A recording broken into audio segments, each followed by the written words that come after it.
Alright mga tol, update po tayo dito sa balita patungkol po update sa Iran at Israel ang pagpapalitan po nito ng mga missile attack. Kasalukuyan pong kalagayan, binalita po dito yan sa News 5 everywhere 2 hours ago, and we are here para tignan kung ano yung mga pangyayari po dito. Pero bago po lahat ng ako, di ko pa nakasubscribe, ay please hit the subscribe button and notification bell para updated ka palagi sa mga videos po natin parating. Tara, umpisahan na natin to.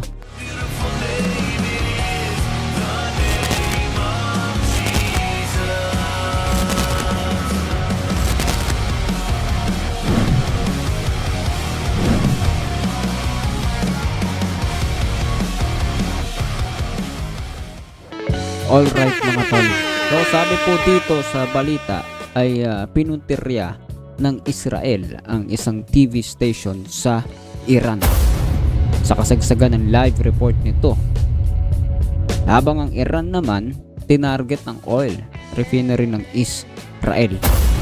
So ayan po ang mga ilan sa headlines po dito ng balita po na ito, kung saan ang Israel at Iran ay patuloy po sa pagpapalitan po ng mga atake. Pag-usapan natin patuloy yan after po natin makita ang ilang mga bahagi ng balita po na ito. Pinuntirya ng Israel ang isang TV station sa Iran sa kasagsagan ng live report nito, habang ang Iran naman tinarget ang oil refinery ng Israel. Ang lagay ng mga kababayan natin, alamin sa Frontline Report ni Mon Gualvez, exclusive. Inulan ng ballistic missile ang Tel Aviv, Israel. Kahit ang Iron Dome nila, nalusutan ng mga missile mula sa Iran. Sa pool ang lungsod ng Petah Tikva. Napasabog din ito ang oil refinery plant sa Haifa. Gumanti naman ng Israel at tinira rin ng Iran. Sa kasagsagan nga ng live report ng Iran state media, biglang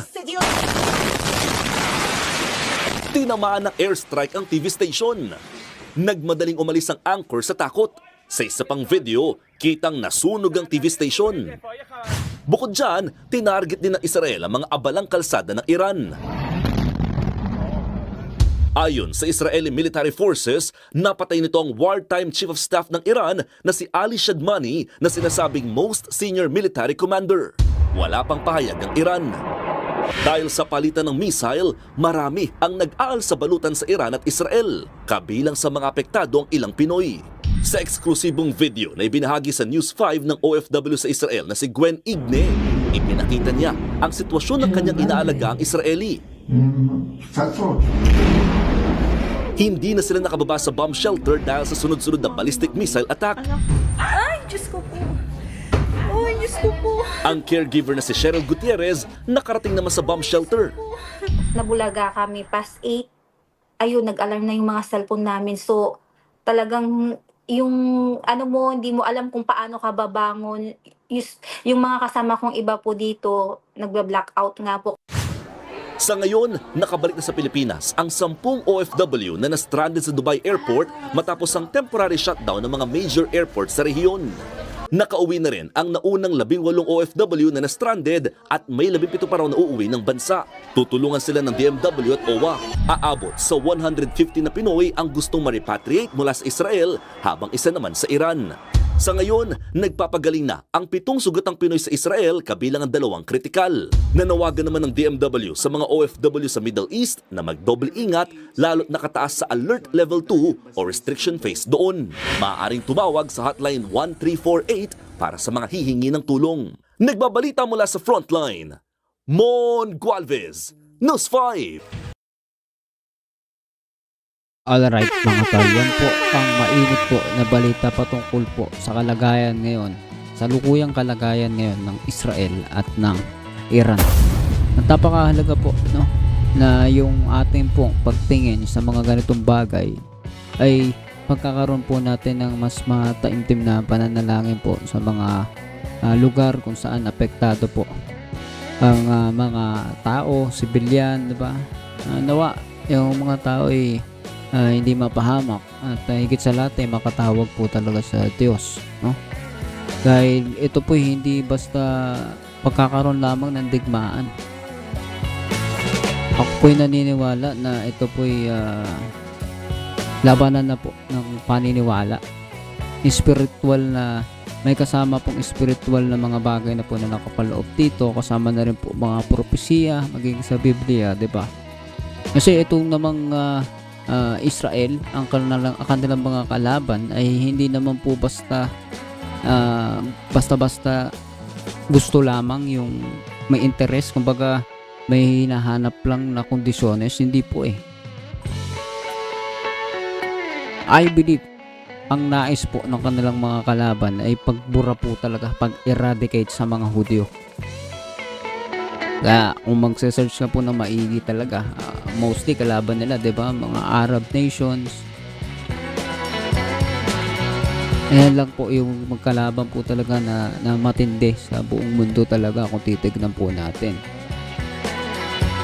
Kung titignan po natin, literally ang tina-target kadalasan po ng Israel ay yung tawag dito, katulad po ng nuclear facility. At ito po in-announce nila bago po ito mag-umpisa po itong mga pag-atake po na ito, 'di ba? Yung Operation Rising Lion ba 'yon?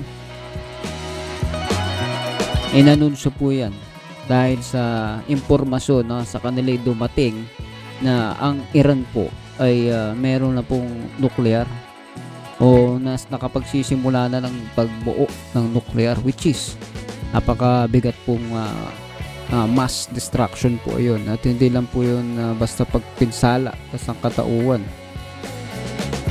Diba, alam naman po natin na pangmalawakan pong epekto niyang mga nuclear po na yan, at yan po ay